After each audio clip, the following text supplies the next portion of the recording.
The next stage, of course, is crisis. It may take only up to 6 weeks to bring a country to the verge of crisis. You can see it in Central America now. And after crisis, with a violent change of power, structure, and economy, you have so-called the period of normalization. It may last indefinitely. Normalization is a cynical expression borrowed from Soviet propaganda. When the Soviet tanks moved into Czechoslovakia in '68, Comrade Brezhnev said, now the situation in brotherly Czechoslovakia is normalized.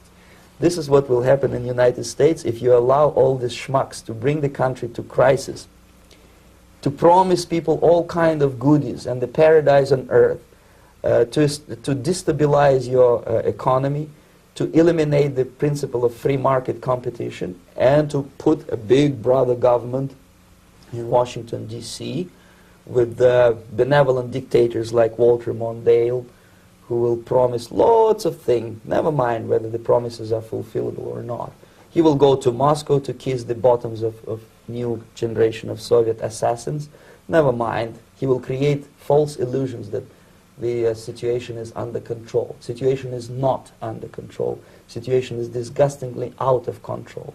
Most of the American politicians, media, and educational system trains another generation of people who think they are living at a peacetime.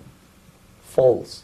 United States is in a state of war, undeclared total war against the basic principles and the foundations of this system. And the initiator of this war is not Comrade Andropov, of course. It's the system. However ridiculous it may sound, the world communist system or the world communist conspiracy, whether I scare some people or not, I don't give a hoot. If you are not scared by now, nothing can scare you. But you don't have to be paranoid about it. What actually happens now, that unlike myself, you have literally several years to live on unless the United States wake up. The time bomb is ticking. With every second, the disaster is coming closer and closer. Unlike myself, you will have nowhere to defect to, unless you want to live in Antarctica with penguins. This is it. This is the last country of freedom and possibility. Okay, so what do we do? What is your recommendation to the American people? Well, the immediate thing that comes to my mind is, of course, there must be a very strong national effort to educate people in the spirit of real patriotism, number one. Number two, to explain them the real danger of socialist, communist, whatever, welfare state, big brother government.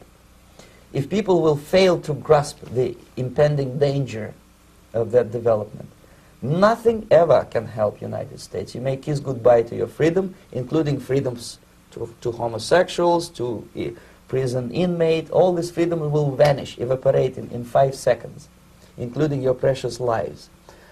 The second thing, the moment at least part of United States population is convinced that the danger is real, they have to force their government. And I'm not talking about sending letters, signing petitions, and all this beautiful, noble activity. I'm talking about forcing United States government to stop aiding communism.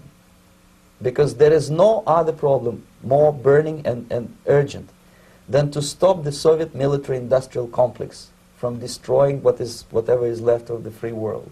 And it is very easy to do. No credits, no technology, no money, no political or diplomatic recognition, and of course no such idiocy as grain deals to USSR. The Soviet people, 270 millions of Soviets, will be eternally thankful to you if you stop aiding a bunch of murderers who sit now in Kremlin and whom President Reagan respectfully calls government. They do not govern anything, least of all such complexity as the Soviet economy. So basic, two very simple, maybe too simplistic answers or solutions, but nevertheless they are the only solutions. Educate yourself. Understand what's going on around you. You are not living at the time of peace. You are in a state of war. And you have precious little time to save yourself.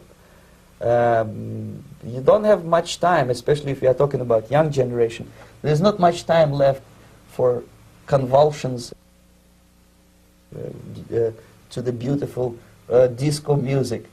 Very soon it will go, just overnight. If we are talking about capitalists or wealthy businessmen, I think they are selling the rope on which they will hang very soon.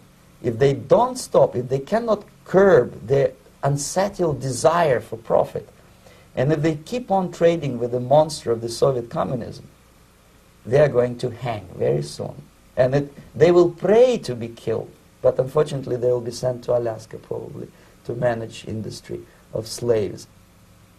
It's simplistic. I know it sounds unpleasant. I know Americans don't like to listen to things which are unpleasant. But I have defected not to tell you the stories about such idiocy as microfilm, James Bond type espionage. This is garbage. You don't need any espionage anymore. I have come to talk about survival. It's a question of survival of this system. You may ask me, what is it in for me? Survival, obviously, because unlike, as I said, I am now in your boat. If we sing together, we will sing beautifully together. There is no other place on this planet to defect to.